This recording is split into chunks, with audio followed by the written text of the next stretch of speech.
अच्छा, ये कुछ प्रॉब्लम हो गया था। पता नहीं ये कैसा, कुछ रिकॉर्डिंग अचानक गायब हो गया था। तो हम लोग कंटिन्यू करेगा, ठीक है। 61 से कंटिन्यू करेगा। तो हम ये बोल रहा था कि कुरिंजी जो है वो क्या है, हिली ट्रैक्स को बोलता है, ठीक है। हिल वाला ट्रैक्स। फिर मुलाई जो मेरा पेस्टोरल पेस्टोरल मतलब जहाँ पे गाय वाई चढ़ाता है, ठीक है, शिप विप चढ़ाता है, ठीक है, पेस्टोरल।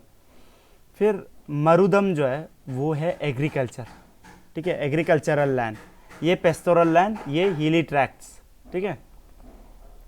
फिर नेदल नेदल जो है ये मेरा जैसा कोस्टल एरियाज, ठीक है, फिशिंग विशिंग के लिए। पलाई जो है मेरा डेजर्ट वाला एरिया, सूखा, ठीक है। तो ऐसा 5 डिवीजन ऑफ लैंड दिया हुआ है। तोल का पीएम क्या क्या है, कुरिंजी, मुलाई, मरुदम, फिर नैदल, फिर पलाई, ठीक है। तो थोड़ा याद कर लो। नेक्स्ट हम लोग जाएगा question number 62। With reference to the recently released state of India's bird 2020 रिपोर्ट, कंसिडर द फॉलोइंग स्टेटमेंट्स। देखो, statement number 1, it aims to measure abundance as well as the range of various bird species of India। ये तो सुन के ही पता चल रहा है, ठीक है, इंडियन बर्ड का बारे में उसका जो वो है रिपोर्ट है, ठीक है। तो लग ही रहा है कि ऑब्वियसली एबंडेंस और क्या क्या स्पीसीज है वो होगा, ठीक है। तो ये राइट है। It is release by bird life international, okay, international. अभी ये रॉन्ग हो गया, ठीक है। बर्ड लाइफ इंटरनेशनल से नहीं हुआ था, आप लोगों को ये याद रखना है। वर्ल्ड वाइल्ड लाइफ फंड, क्या, वर्ल्ड वाइल्ड लाइफ फंड और wild life institute of India, क्या बोला है, wild life institute of India and nature biodiversity authority of India, ये दोनों इंडिया का है, फिर ये वर्ल्ड का है, ठीक है। ये तीनों मिलके ये रिपोर्ट को क्या किया, पब्लिश किया। तो आप लोग एग्जाम में डायरेक्ट ये भी पूछ सकते हैं विच ऑफ द फॉलोइंग बोल के ना, जो इसको रिलीज किया, जो state of India's bird report को रिलीज किया। तो आप लोगों को क्या करना है, ये तीनों याद करना। Question number 3, women writers made a tremendous contribution to religious movements in medieval period, ये तो सही है। In this context, which of the following pairs are correctly matched? कौन correctly matched है वो पूछ रहा है। अच्छा, लाल देद गुजराती, मीराबाई हिंदी, अक्का महादेवी कन्नड़ा। अच्छा देखो, मीराबाई तो हिंदी में ही था, आपको पता है। देखो क्या है कि ना, ये सब तीनों भक्ति साइंस है, ठीक है, भक्ति साइंस है। आपको हम बोला ही है कि सूफी और भक्ति एंड सूफी जो ये ना, ये दोनों को तो अच्छा से पढ़ना है आप लोगों को, यहाँ से क्वेश्चन आ ही जाता है कहीं ना कहीं से थोड़ा बहुत, ठीक है। तो भक्ति साइंस का मेन क्या है कि थ्रू डिवोशन भगवान को मिल जाओ ना, थ्रू डिवोशन, भक्ति माने डिवोशन। तो देखो, मीराबाई हिंदी है, ठीक है, अक्का महादेवी कन्नड़ है, ये भी ठीक है, ठीक है।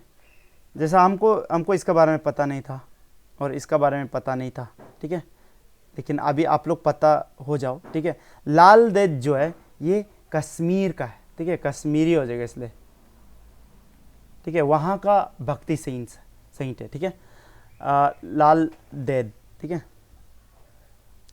तो ये क्लियर है ना, ओके। भक्ति और सूफी को अच्छे से पढ़ लो, हाँ आप लोग, क्योंकि बहुत इंपॉर्टेंट है, बहुत इंपॉर्टेंट है। रिलीजियस मूवमेंट था ना ये दोनों, रिलीजियस मूवमेंट। ओके देखो ध्यान से, आप लोगों को थोड़ा पता होगा ये चीज़ कि देखो, क्योंकि यहाँ पे वोमेन वोमेन के बारे में थोड़ा बोल रहे, तो आज हम थोड़ा वोमेन के बारे में हम बताना चाह रहे हैं। क्योंकि देखो अभी आपको जियोग्राफी में हम ये बताया था, देखो ऐसा टिल्ट होता है, बीच में सन होता है। आप लोग को ये डायग्राम तो जैसा भी याद कर ही लो बोला था हम ना, कि ऐसा ये मेरा 22 दिसंबर का समय ऐसा होता है। फिर ये 21 कब, जल्दी बताओ, जून ना। फिर ये 21 मार्च और ये 23 सितंबर। देखो रिसेंटली थोड़ा दिन पहले ही हम लोग का क्या हुआ है, 23 सितंबर गया है ना, ठीक है।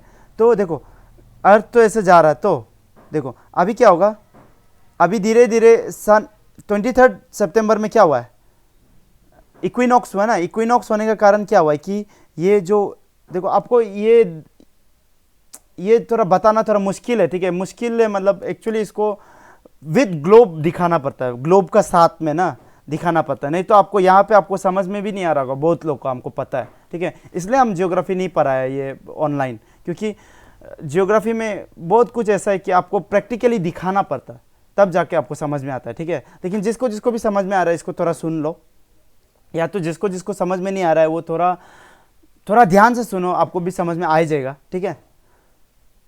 क्या होता है कि आफ्टर 23 सितंबर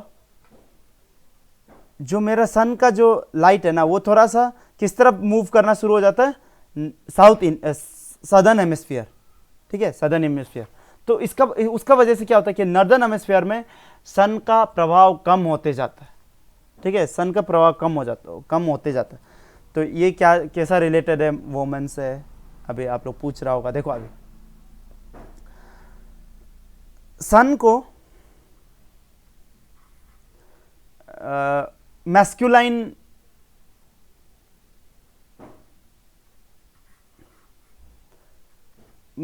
माना जाता है, ठीक है।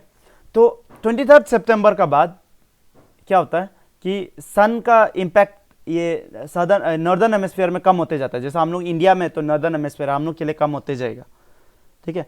तो क्या हो जाता है कि मैस्कुलिनिटी इसका बाद से कम हो जाता है 23 सितंबर का बाद से, ठीक है। इसलिए क्या होता है कि अभी आपको पता होगा कि तो कुछ दिन बाद दुर्गा पूजा है, तो ये जो क्या है, ये जो अभी ये लोग जो नवरात्रि मनाता है ना, हिंदू लोग नवरात्रि मनाते हैं, वो इसीलिए मनाता है कि यहाँ पे जो फेमिनाइन, इसलिए फेमिनाइन का ही पूजा हो रहा है अभी, ठीक है, कि मैस्कुलाइन हट गया, अभी हम लोग का फेमिनाइन चीज़ जो आ गया। आपको ये सब, आप लोग ये ऐसा नहीं सोचना है, ठीक है, ये क्या बोल रहा है, ये झूठ मूठ बात। अभी साइकोलॉजी भी यही मानता है, ठीक है, कि वी ऑल हैव, मैंने हर एक इंसान का अंदर में मैस्कुलाइन होता है और फेमिनाइन होता है, दोनों एक साथ होता है। ऐसा नहीं होता कि लड़का है मैंने वो मैस्कुलाइन ही होगा, फेमिनाइन नहीं होगा, ऐसा नहीं है। दोनों का अंदर दोनों होता है, ठीक है। सिर्फ कितना क्या कौन ज़्यादा, यूजुअली ठीक है, यूजुअली बोल रहा है, ठीक है। यूजुअली क्या होता है, मैन का अंदर में मैस्कुलाइन होता है मैन, एंड वोमेन मैस्कुलाइन नहीं होता, ये यूजुअली है, ठीक है। स्पेशली वो पहले बहुत होता था ऐसा, आजकल थोड़ा बदल गया, अभी हम बताएगा, ठीक है। आप लोग कार्ल यूंग का बारे में पढ़ा होगा, कार्ल यूंग, ठीक है, एक बहुत बड़ा साइकोलॉजिस्ट था, यही ये सब बोला कि एक लड़का का अंदर में भी ये फेमिनाइन कैरेक्टर्स होता है बोल के, ठीक है। और आप लोगों को प्यार भी ऐसे ही होता है बोलता है, ठीक है, अकॉर्डिंग टू साइकोलॉजी की कार्ल यूंग बोला है कि आपका अंदर में जो फेमिनाइन वाला जो पिक्चर है ना, उससे अगर कोई ये बाहर का कोई वोमेन मिल जाएगा, कोई एक लड़का को बोल रहा है, कोई एक लड़का को अगर एक लड़की दिख जाएगा ना, जो उसका अंदर का जो फेमिनाइन जो कैरेक्टर्स है उससे अगर मिलता जुलता है ना, तो उसको वो लड़का को ये लड़की बहुत अट्रैक्टिव होगा, ठीक है, प्यार हो जाएगा, ठीक है। एक नज़र में भी प्यार होता है, ये सब सुना है ना, तो ये ऐसे ही होता है, ठीक है। अभी सुनो हम क्या बोल रहा था, सुनो अभी ध्यान। और अगर कोई एक आदमी को अच्छा से फुल लाइफ अच्छा से जीना है ना, तो उसका अंदर में मैस्कुलाइन और फेमिनाइन दोनों बैलेंस होना पड़ेगा। जितना बैलेंस होगा उतना toward life you will be very exuberant, ठीक है। मतलब आप रियली लाइफ को समझेगा, ठीक है। तो मैस्कुलिनिटी और फेमिनिटी दोनों तो होता ही है, लेकिन ज़्यादा ही इसको डोमिनेट होने मत दो। लड़का लोग को बोल रहा है, ज़्यादा ही इसको डोमिनेट होने मत दो। फेमिनाइन अगर नहीं होगा ना, बिना फेमिनाइन करना आप जी नहीं सकेगा, सिंपल बात है, ठीक है। बिना फेमिनाइन जो कैरेक्टर है ना, उसका जी नहीं सकेगा, ठीक है। वेस्ट का यही कंसेप्ट था ना, वेस्टर्न हिस्ट्री का यही कंसेप्ट था कि नहीं, हर चीज़ को क्या करो, मैस्कुलाइन करो, फेमिनिटी को पूरा ख़त्म करो, फेमिनिटी को पूरा ख़त्म करो, ठीक है। इसीलिए आप लोग को पता होगा, ये क्रूसेड्स आप लोग पढ़ा होगा वर्ल्ड हिस्ट्री में। क्रूसेड्स में क्या हुआ है कि जितना भी ये विच हंटिंग बोलता था ना, विच हंटिंग, ठीक है। विच हंटिंग जो क्या था, इन ए वे यही था कि पहले ज़माना में क्या होता था कि ताकि जब क्रिश्चियनिटी नहीं आया था, तो ये फेमिनिन जो ये एनर्जी है ना, इसको भी मतलब पूजता था, ठीक है, पूजा करता था, ठीक है। तो बाद में क्रिश्चियंस लोग आके ये क्रूसेड्स करना शुरू कर दिया, विच हंटिंग करना शुरू कर दिया, जो फेमिनाइन, इसको फेमिनाइन जो कैरेक्टरिस्टिक्स है ना, फेमिनाइन जो पावर है उसको ख़त्म करना है, ठीक है, क्योंकि मैस्कुलाइन वाला बात हो गया, ठीक है। तो क्या हो गया, लास्ट में पूरा मार दिया सबको, ठीक है, पूरा ख़त्म कर दिया। इंडिया थोड़ा बच गया जहाँ पे फेमिनाइन जो है ना, इसलिए ये जो अभी दुर्गा पूजा जो होगा, ठीक है, फेमिनाइन का ही वो है, ठीक है। ये सब के बारे में हम बहुत कुछ डिस्कस कर सकते हैं, लेकिन यहाँ पे हम उतना क्योंकि डिटेल में नहीं जा सकते, इसलिए आप लोग को बहुत रॉ चीज़, रॉ फॉर्म में आप लोग को ये हम बता दिया, ठीक है। लेकिन होप कि बाद में कभी दिन हम लोग इसका ऊपर डिस्कस करेगा तो आप लोग को बहुत क्लियर हो जाएगा ये चीज़, ठीक है, क्यों हम लोग पूजा करता है, ठीक है। ये सब हम कभी दिन बहुत बताएगा, कभी दिन तो बताएगा, ठीक है। और आप लोग ये नहीं सोचना कि जो फेमिनिस्ट लोग हैं, फेमिनिस्ट लोग बहुत फेमिनाइन को सपोर्ट करते हैं, ऐसा नहीं है। आजकल फेमिनिस्ट लोग, आप लोग को लगता होगा कि फेमिनिस्ट लोग फेमिनाइन को सपोर्ट कर रहे हैं, नहीं, गलत। आजकल का फेमिनिस्ट लोग उल्टा बहुत मैस्कुलाइन हो गया, ठीक है। फेमिनिज्म जो है वो उल्टा मैस्कुलाइन हो गया, ठीक है। फेमिनिस्ट लोग जो भी कैरेक्टरिस्टिक्स को बहुत पोर्ट्रे करते हैं, वो यूजुअली फेमिनाइन इन कैरेक्टर नहीं होता है, वो जो यूजुअली मैस्कुलाइन इन कैरेक्टर होता है, ठीक है। तो आप लोग ये थोड़ा समझो बात को, ठीक है, कि फेमिनिस्ट या फेमिनिज्म जो है ना, वो जरूरी नहीं कि वो फेमिनाइन को ही वो कर रहा है, वो लोग वोमेनहुड को बहुत वो कर रहा है, ठीक है। आजकल क्या हो गया कि वोमेन का अंदर भी इतना ज़्यादा मैस्कुलिनिटी हो गया ना बहुत लोग का, ठीक है। तो इसीलिए मतलब बहुत प्रॉब्लम है। और ये जो मैस्कुलाइन, बहुत ज़्यादा मैस्कुलाइन वाला जो ये वोमेन जो है ना, वो लोग कहीं ना कहीं फेमिनिस्टिक आइडियाज़ बहुत देता है, ठीक है। हम सबका बात नहीं कर रहा है, फेमिनिस्ट अच्छा वाला भी बहुत है, ठीक है, हम सबका बात नहीं कर रहा है, ठीक है। ओके, सुनो, तो वोमेन का बारे में हम बता रहा था, ठीक है। तो फेमिनाइन एनर्जी जो इतना अच्छा एनर्जी है ना, इतना मतलब उससे ही लाइफ है, ठीक है, उसको प्लीज़ ख़त्म मत करो, हम यही बोलना चाह रहे हैं, ठीक है। ओके, देखो इसका आंसर क्या हो गया, 2 और 3।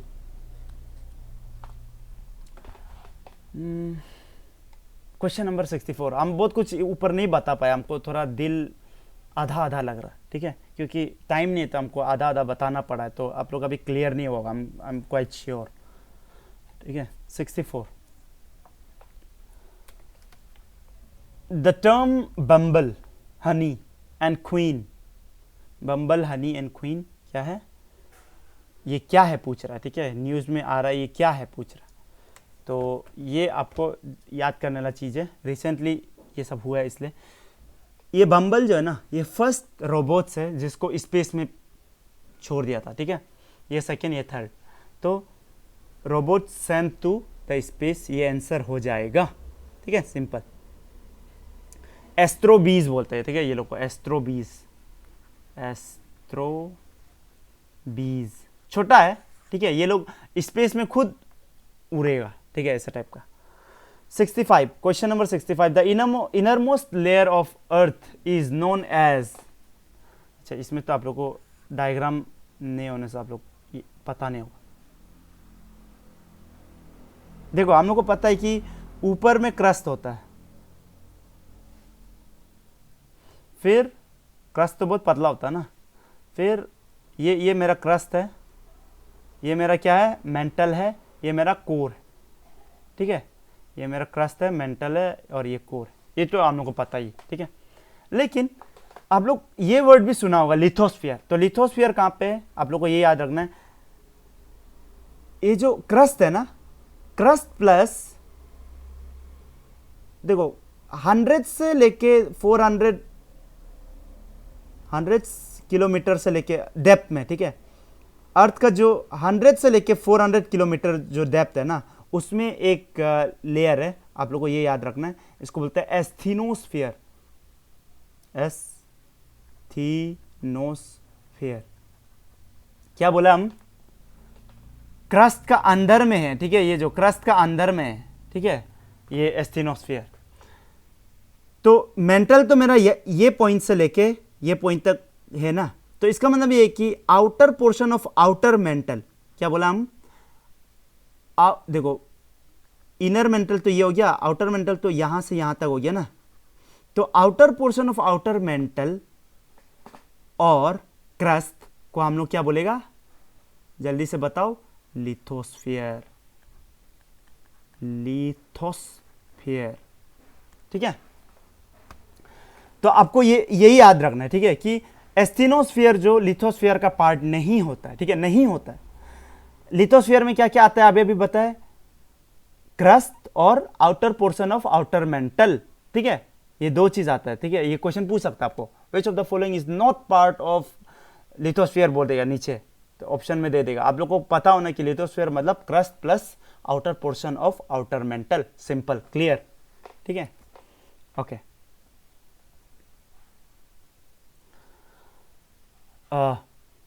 क्रस्ट, मेंटल और कोर, ये जो क्या से बना हुआ है उस हिसाब से डिवीजन है। हाँ, अभी लिथोस्फीयर, एस्थीनोस्फीयर, एस्थीनोस्फीयर तो चलो एक पतला सा जगह है, लिथोस्फीयर यहां पे मेसोस्फीयर होता है, मेसोस्फीयर, मेसोस्फीयर और ये बेरिस्फीयर। अभी ध्यान से सुन, क्रस्ट, मेंटल, कोर कैसा डिवीजन हुआ है, ये क्या से बना हुआ है। सपोज सिलिका ज्यादा है तो क्रस्ट में सिलिका बहुत ज्यादा है, जितना नीचे जाएगा उतना सिलिका कम होते जाता है, ठीक है। तो इसका कंपोनेंट ये क्या से बना हुआ है उस हिसाब से हम लोग क्रस्ट, मेंटल, कोर बोलता है, ठीक है।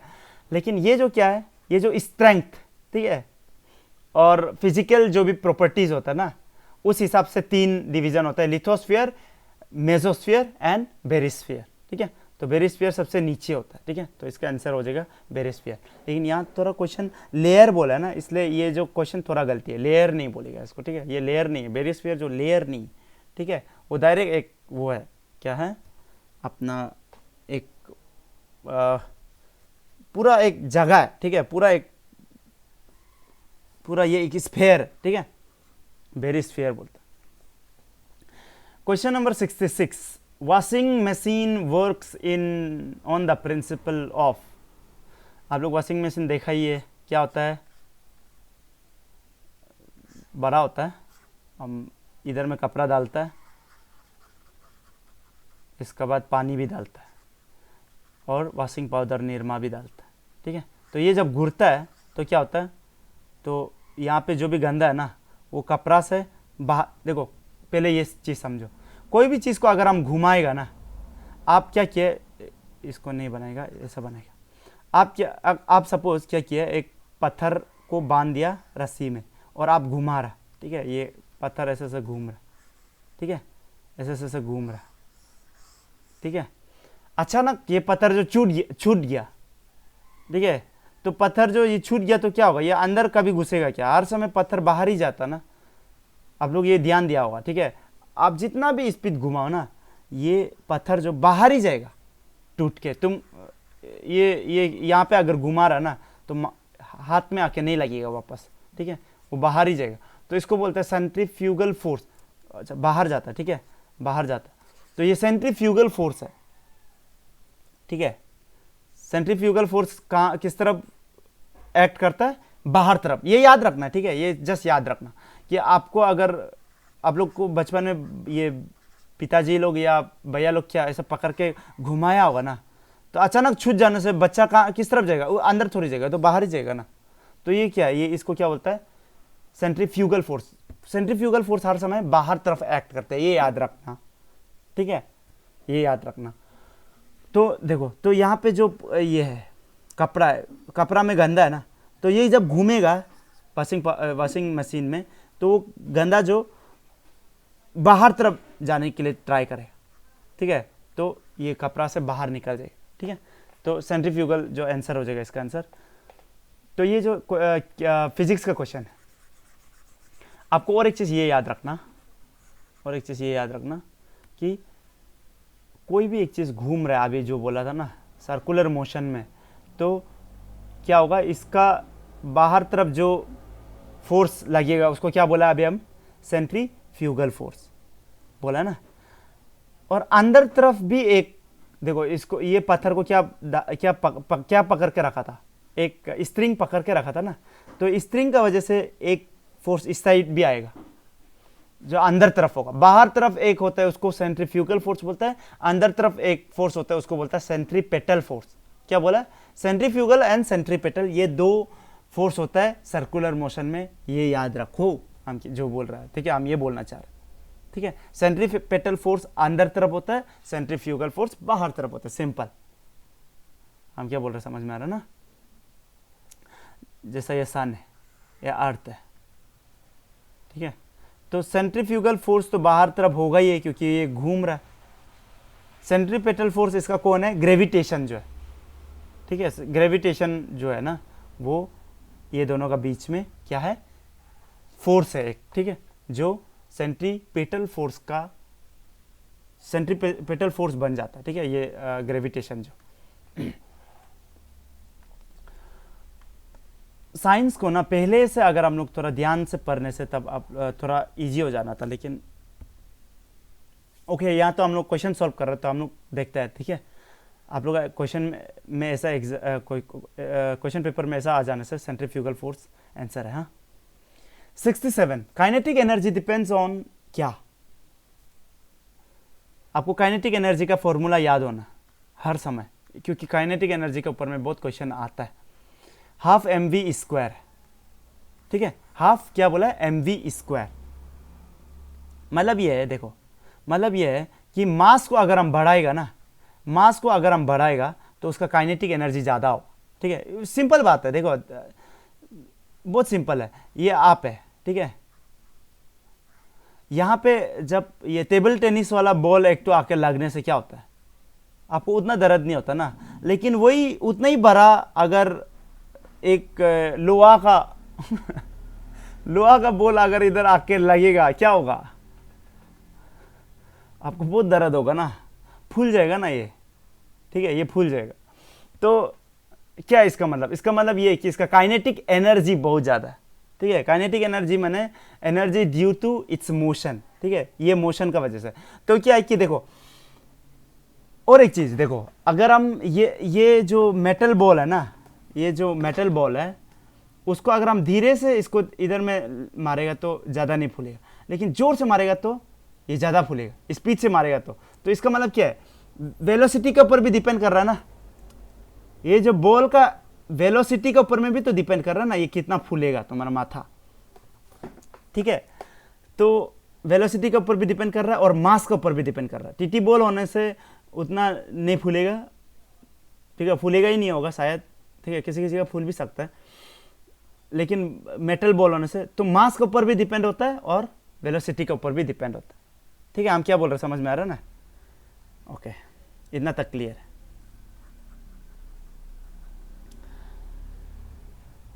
तो मास ज़्यादा होगा और वेलोसिटी ज़्यादा होगा तो काइनेटिक एनर्जी ज़्यादा होगा, ठीक है। तो इसका आंसर क्या होगा, kinetic energy depends on mass and velocity, both mass and velocity of the moving body, यही आंसर हो जाए, ठीक है, सिंपल है, ठीक है ना। अच्छा, इसमें और एक क्वेश्चन आता है कभी कभी, ये क्वेश्चन बहुत बार आया है, आप लोग ध्यान दो, पूछेगा, ठीक है, ऐसा पूछेगा कि अगर एक मास है ना, एक मास है m, ठीक है, या 1 kg बोल दो, ठीक है, वो कुछ वेलोसिटी से जा रहा है, ये कोई वेलोसिटी से जा रहा है, v वेलोसिटी से जा रहा है, ठीक है, तो इसका काइनेटिक एनर्जी क्या हो जाएगा, हाफ एम वी स्क्वायर है ना, m माने 1 हो जाएगा, तो 1 को छोड़ ही दो, हाफ v स्क्वायर हो जाएगा ना, इसका काइनेटिक एनर्जी ये हो जाएगा ना, क्योंकि काइनेटिक एनर्जी का फॉर्मूला ये है, m1 हो गया v, 1 से इंटू करने से तो वही रह जाएगा, ठीक है।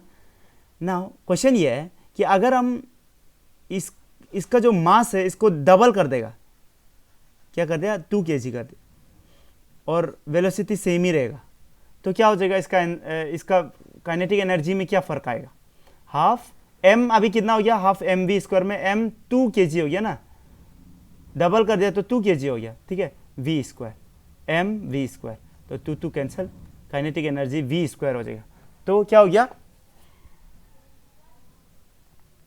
डबल हो गया, ठीक है, डबल हो गया।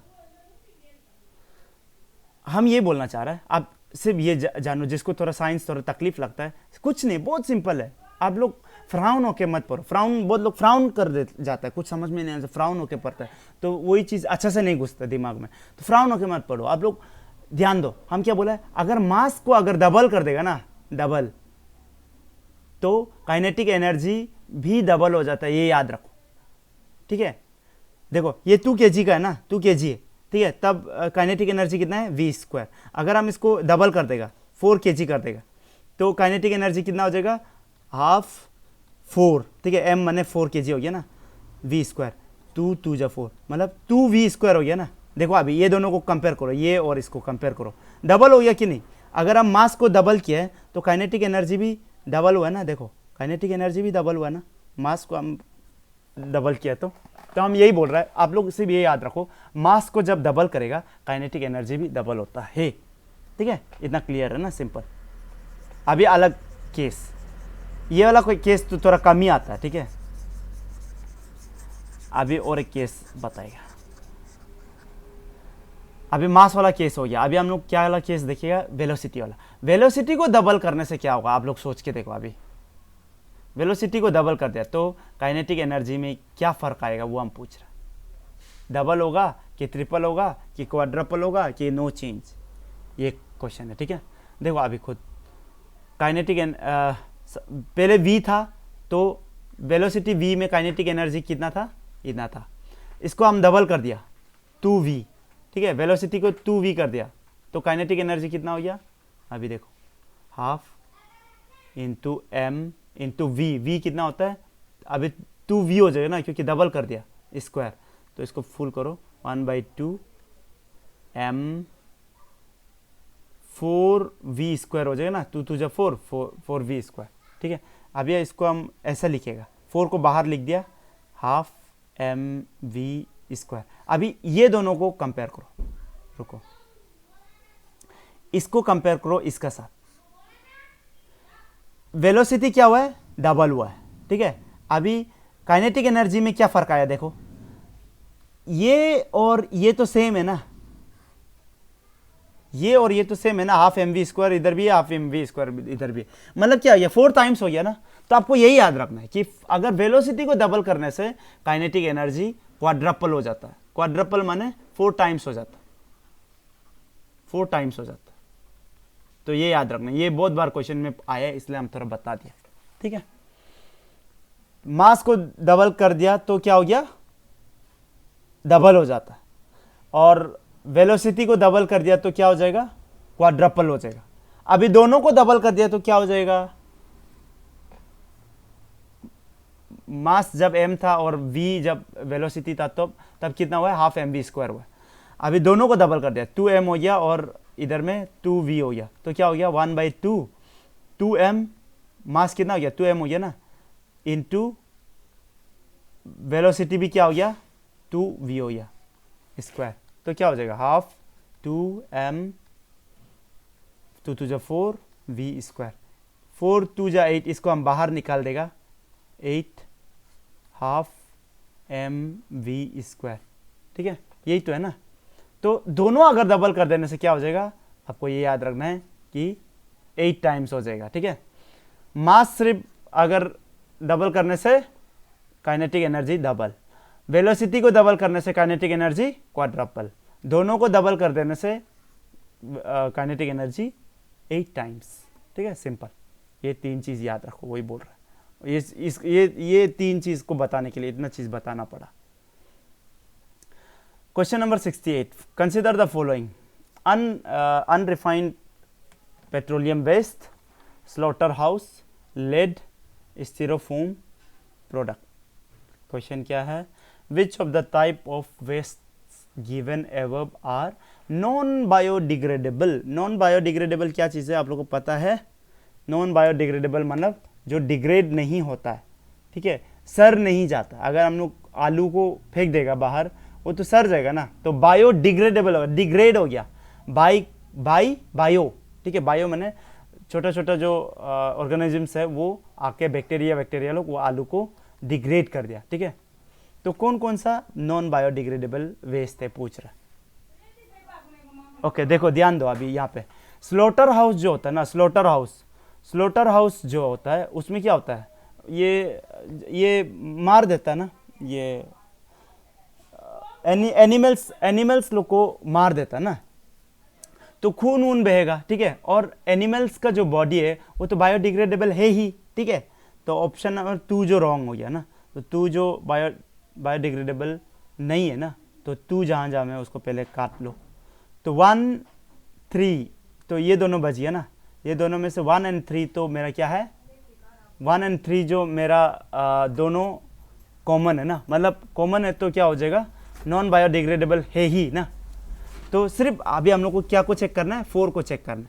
तो 4 को चेक करने से अगर 4 नॉन बायोडिग्रेडेबल हो गया तो ए जो आंसर हो जाएगा ना, नहीं होगा तो सी हो जाएगा। ठीक है, स्टाइरोफोम प्रोडक्ट, अच्छा इसको आप लोग नहीं जानने से तो थोड़ा सॉल्व करना मुश्किल है। स्टाइरोफोम प्रोडक्ट माने क्या होता है कि आप लोग देखा होगा, ये क्या बोलता है इसको, कुछ खाने पीने का सामान होता है, खाने पीने का सामान जैसा रियल जूस हो गया, ठीक है, बी नेचुरल जूस हो गया, उसका जो पैकेट है ना वो ऐसा टाइप का स्टाइरोफोम प्रोडक्ट से बनता है। ठीक है, तो ये भी नॉन बायोडिग्रेडेबल ही है, तो आंसर ए हो जाएगा। ये थोड़ा याद करो। ठीक है, लेकिन देखो एग्जाम में 2 जब एलिमिनेट हो गया ना, तो जो 2 बच गया ना, उसमें से आपका 50-50% चांस हो गया। ठीक है, मतलब क्या है कि हेड एंड टेल टाइप का है। अभी हम हेड करेगा तो ये सिक्का उछालेगा तो आप हेड बोलेगा ना, तो आप राइट भी हो सकता है ना। तो ऐसा केस में इसलिए इसको सॉल्व करना ही है। ठीक है, इसका पीछे कुछ साइंटिफिक रीज़न भी है जो हम बाद में बताएगा। इसको सॉल्व करना ही है ऐसा वाला को। ठीक है, रॉन्ग भी हो सकता है, हम नहीं बोल रहे कि राइट ही होगा, लेकिन स्टैटिस्टिक्स बोलता है कि अगर आप हर बार जहाँ पे 2-2 बच गया ना, 2-2 सिर्फ बच गया एलिमिनेट का बाद, ठीक है, एलिमिनेशन का बाद सिर्फ 2 बच गया ना, तो ऐसे केस में आप अगर सॉल्व करता है तो मैथमेटिकली ये देखा गया कि आपका पॉजिटिव में जाएगा आपका आंसर्स लोग, ये मार्क्स जो। ठीक है, वो बाद में हम कभी दिन पता नहीं देखिएगा, बताएगा। ठीक है, question number 69, with the reference to electronic vaccine intelligence network EVIN, consider the following. Okay, it aims to provide real time information on vaccine stock and flow across all cold chain points in the country. Okay, statement number 2, it is being implemented under the NHM, national health mission. अच्छा, recently Arunachal में कुछ दिन पहले आप लोग WhatsApp में देखा होगा, एक सर्कुलर आया था। ठीक है, जिसमें ये हम लोग का जो कैपिटल कॉम्प्लेक्स का ये जो है क्या कहता है, डीसी जो है, वो डीसी ना कोई वो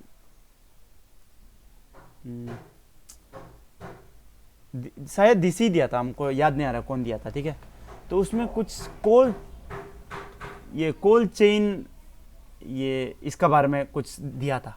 आप लोग देखा होगा कि वैक्सीन आएगा और ये कोल्ड चेन्स में इसको प्रिजर्व करके रखिएगा। इसके बाद सबको एक एक करके वैक्सीन देते रहेगा कोरोना का, ठीक है, ऐसा आया था। तो उससे ही रिलेटेड है ये जो, ठीक है। तो यस, इट एम्स, तो ये जो इलेक्ट्रॉनिक वैक्सीन इंटेलिजेंस नेटवर्क जो है ना, ये अरुणाचल में भी बनने जा रहा है। तो ये जो क्या करता है, it aims to provide real time information on vaccine stock, ठीक है।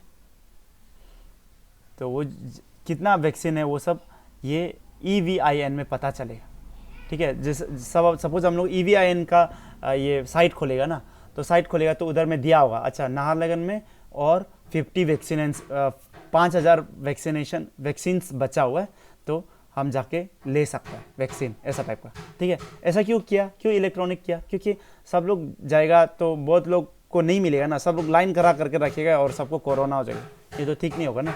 तो घर से ही जान के जाओ, ऐसा टाइप का, ठीक है। अभी देखो, it is being implemented under national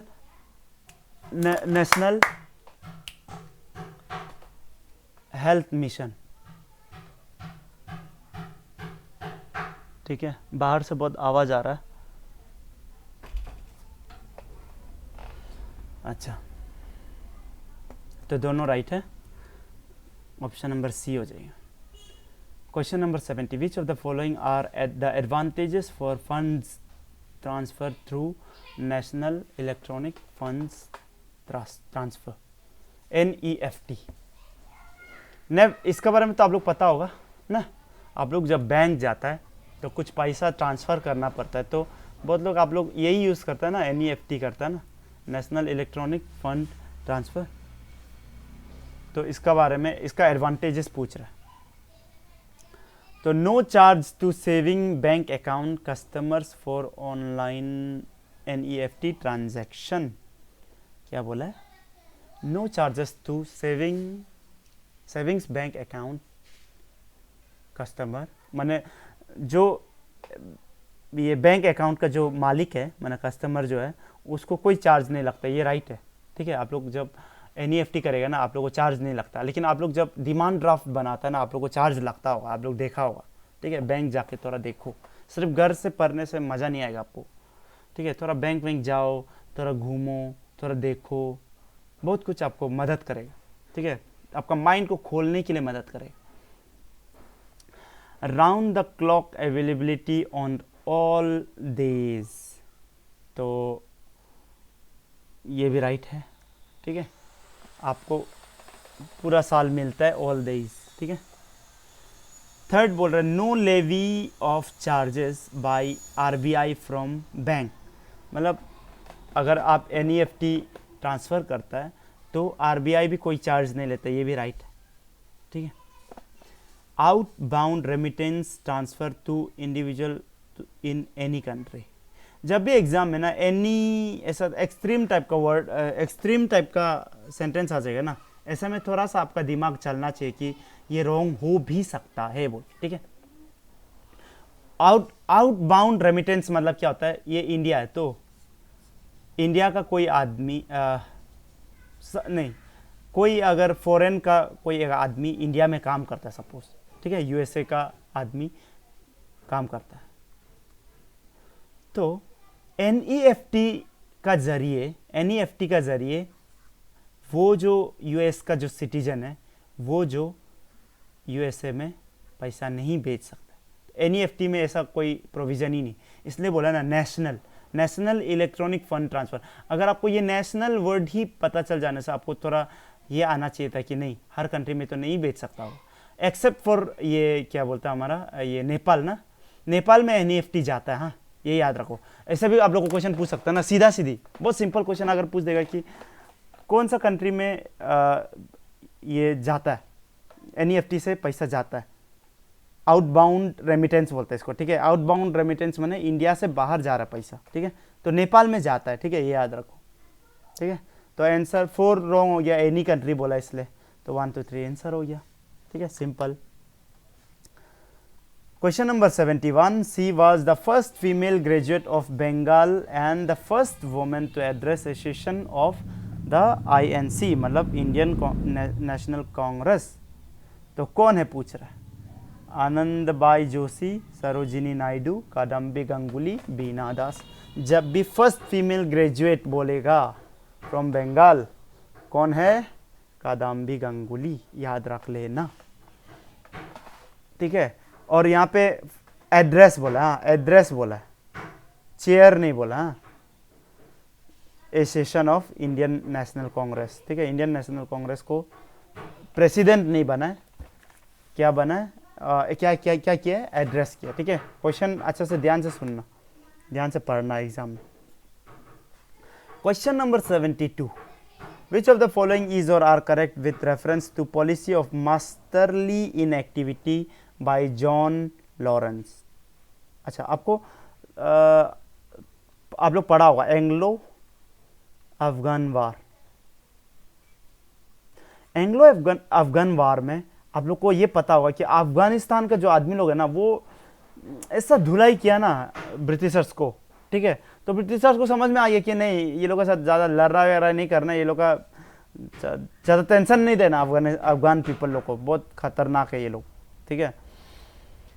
तो यही जॉन लॉरेंस बाद में इसलिए क्या लाया है, क्या पॉलिसी लाया? Policy of masterly in activity. Masterly, खुद को तो मास्टर तो सोचता ही था, हम लोग मास्टर ही है, अभी भी सोच रहा है, लेकिन इन एक्टिविटी माने वो लोग को तंग मत कर दो, ठीक है। अफगानिस्तान लोगों को तंग मत कर दो, ऐसा टाइप का, ठीक है। Statement number 1, it was a reaction to the British setback after first Afghan war, ये राइट है, ठीक है। ब्रिटिशर्स लोग को बहुत धुलाई किया था, बताया अभी भी, ठीक है। सेकेंड क्या बोला? It insisted on non interference by Britishers in internal affairs of, ये भी राइट है, ऑफ अफगानिस्तान ना। तो बोथ 1 और 2 हो गया आंसर, ठीक है ना। Okay, then question number 73, Loya Jirga. Loya Jirga, a term recently seen in news, ये सकता है तो सकता है, नहीं सकता है तो नहीं सकता है, ऐसा वाला क्वेश्चन है, ठीक है। ये एक अफगानिस्तान में ना, आपको पता होगा कि पश्तून बोल के एक ट्राइब है, ठीक है। अफगानिस्तान का जो पश्तून है ना, पश्तून पीपल है, वो लोग एक ट्रेडिशनल काउंसिल बना है, ठीक है। वो ट्रेडिशनल काउंसिल से क्या करते हैं वो लोग कि वहाँ का जितना भी ट्राइबल पॉपुलेशन और जितना भी अलग पॉपुलेशन है ना, डाइवर्स, जो वो लोग का अलग अलग इंडिजीनियस वहाँ का वो है ना, पीपल है ना, वो लोग को ये लोग क्या करता है? यूनाइट करता है। तो ये यूनाइट करने के लिए लोया जिरगा, ठीक है। तो ये याद है तो ठीक है, नहीं याद है तो क्या कर सकते हैं आप? कुछ नहीं कर सकते हैं, ठीक है। Question number 74, digital economy report has been recently released by which of the following organisation. Digital economy report कौन वो किया है, पूछ रहा है, कौन रिलीज किया है, वही पूछ रहा है। तो आपको थोड़ा सा ये भी आपको याद करना पड़ेगा, क्या करिए? United nation conference on trade and development.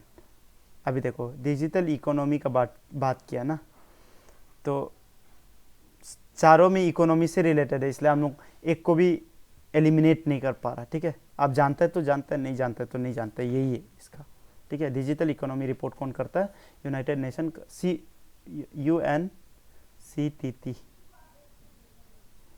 CTD। Okay, question number 75, last question, the main function of insulin in the human body is, ये तो सबको पता होना चाहिए, क्या होगा? देखो, आपको पता होगा। अच्छा, ये क्वेश्चन पूछ सकते हैं कि आपको ये इंसुलिन कौन प्रोड्यूस करते हैं, ऐसा पूछ देगा, ठीक है। आप लोग को पता है ना, ये मेरा अगर ये डाइजेस्टिव सिस्टम है, ये मेरा अगर पेट है, तो ये इधर से ऐसा मुड़ जाता है, इसको बोलते हैं दुओडेनम, और यहाँ से क्या आता है, मेरा लीवर से जूस आता है, यहाँ पे गॉल ब्लैडर, फिर यहाँ से बाइल जूस आता है, और बाइल जूस क्या करता है? ये डाइजेस्टिव सिस्टम आप लोग पढ़ के जाना अच्छे से, ठीक है। ऐसे बहुत पूछ देता है, फिर पूछेगा कि ये पेट में, स्टोमक में मतलब कौन सा एंजाइम होता है? आप लोग याद रखना, पेप्सिन एंजाइम। और पेप्सिन एंजाइम हम लोग का ये एसिडिक मीडियम में ही काम करता है, ये भी आपको पता होना है। और ये भी पता होना है कि पेप्सिन एंजाइम क्या को डाइजेस्ट करता है, सिर्फ प्रोटीन को डाइजेस्ट करता है कि नहीं। तो इसलिए आप लोग जब ज़्यादा मीट खाएगा ना तो मीट ज़्यादा देर बैठेगा पेट में। क्यों? क्योंकि प्रोटीन, मीट प्रोटीन है ना, तो प्रोटीन को तो डाइजेस्ट करने के लिए यहीं बैठना पड़ेगा। अगर आप प्रोटीन ज़्यादा मीट वीट नहीं खाया तो क्या होगा, आपका प्रोटीन थोड़ा कम होगा, तो ये डायरेक्ट इधर से निकल जाएगा, ठीक है। यहाँ से जब निकल जाएगा प्रोटीन से पेप्सिन एंजाइम जो, तो पेप्सिन एंजाइम से क्या हो जाएगा, ये प्रोटीन ये हो जाएगा, डाइजेस्ट हो जाएगा, ठीक है। तो ये दुओडेनम है। तो दुओडेनम है तो ये अभी देखो दुओडेनम ये इलाका में आपको पता होगा कि यहाँ पे पेनक्रियाज होता है, ठीक है, पेनक्रियाज होता है। तो पेनक्रियाज ही मेरा क्या करता है, इंसुलिन पैदा करता है। तो आपको ये याद होना है, ठीक है। पेनक्रियाज क्या करता है, इंसुलिन पैदा करता है। और कभी कभी और थोड़ा सा डेप्थ में अगर क्वेश्चन पूछेगा, ठीक है, डेप्थ में अगर क्वेश्चन पूछेगा कि कौन सा सेल इंसुलिन पैदा करता है, तो आपको याद रहना है कि बीटा सेल, ठीक है, बीटा सेल ऑफ पेनक्रियाज क्या करता है, इंसुलिन पैदा करता है, ठीक है। तो इंसुलिन का मेन काम क्या है, आपको ये याद रखना है। आप लोग देखा ही होगा जिसका ये होता है ना, क्या बोलता है इसको, ये शुगर बीमार, क्या बोलता है इसको, डायबिटीज़। तो डायबिटीज़ जो होता है, डायबिटीज़ जो है, इसमें आप लोग देखा होगा बहुत लोग इंसुलिन ये करता है, ठीक है, इंसुलिन ये देता है, क्या बोलता है इसको, क्या बोलता है, इंजेक्शन, ठीक है, इंसुलिन इंजेक्शन देता है ना, तो ये डायबिटीज। अच्छा एक चीज़ सुनो, आपको ये बात क्लियर होना है, ये बात क्या, एक बात क्लियर हम करेगा कि डायबिटीज़ में ना इंसुलिन तो लेता है, सब लेता है, ठीक है, लेकिन बात ये कि इंसुलिन बाहर से ले रहा है ना, बाहर से ले रहा है। तो आप एक भी ये डायबिटीज़ जो पर्सन है ना, किसी को भी पूछ लो, बहुत साल से जो इंसुलिन ले रहा है ना, तब भी ठीक नहीं होता है। इंसुलिन लेके आपका ठीक होगा ही नहीं डायबिटीज़ कभी भी, ठीक है। और डॉक्टर लोग खुद भी बोलता है कि diabetes can't be cured, it can be controlled बोलता है, ठीक है, क्योंकि डॉक्टर्स को मालूम होता है कि ये इंसुलिन ये सब लेने से भी ये ठीक तो नहीं होगा, आपका कंट्रोल में रहेगा, आपका शुगर जो लेवल है वो जो कंट्रोल में रहेगा, ठीक है, नीचे सर कम होगा, ऐसा कंट्रोल में रहेगा, ठीक है। तो एलोपैथी में इसलिए ऐसा वो लोग बोलता है कि केयर ये नहीं है, क्या बोलता है, ठीक नहीं होता है, वो जो सिर्फ कंट्रोल होता है, ऐसा बोलता है, ठीक है। लेकिन फिर आयुर्वेद अलग चीज़ बोलता है, आयुर्वेद बोलता है कि नहीं, क्या बात कर रहा है, ये ठीक हो सकता है, ठीक है, पूरी ठीक हो सकता है, कंप्लीट क्योर हो सकता है, ठीक है। तो आप लोग देखो, योगा वोगा को इसलिए करो बोलता है। देखो कोई भी बीमार, कोई भी डिजीज, ठीक है, वो अगर अंदर से शुरू हुआ ना, अंदर से जब शुरू हुआ है, वो जो कभी भी उसका आंसर अंदर से ही होगा, ठीक है। बाहर से तुम इंसुलिन जितना भी मार लो, ठीक है, ठीक तो नहीं होता है, ठीक है। एंजाइटी ये सब अंदर से वाला, जो अंदर से एंजाइटी, डिप्रेशन, ये सब क्या है, अंदर से है ना, ठीक है। अगर कोई बैक्टीरिया आके अगर आपको वो कर दिया, अटैक कर दिया, ठीक है, तो वो तो बाहर से है, ठीक है, तब आप दवाई खाओ तो ठीक हो ही जाएगा, ठीक है, क्योंकि बाहर से था प्रॉब्लम, तो बाहर से ही आंसर मिल जाएगा। लेकिन अंदर से अगर आपका ये है, गड़बड़ किया है, ठीक है, अंदर से आप, तो एंजाइटी होने से ना, डिप्रेशन होने से जितना भी आप दवाई खा लो ना, उससे ठीक तो नहीं होने जा रहा,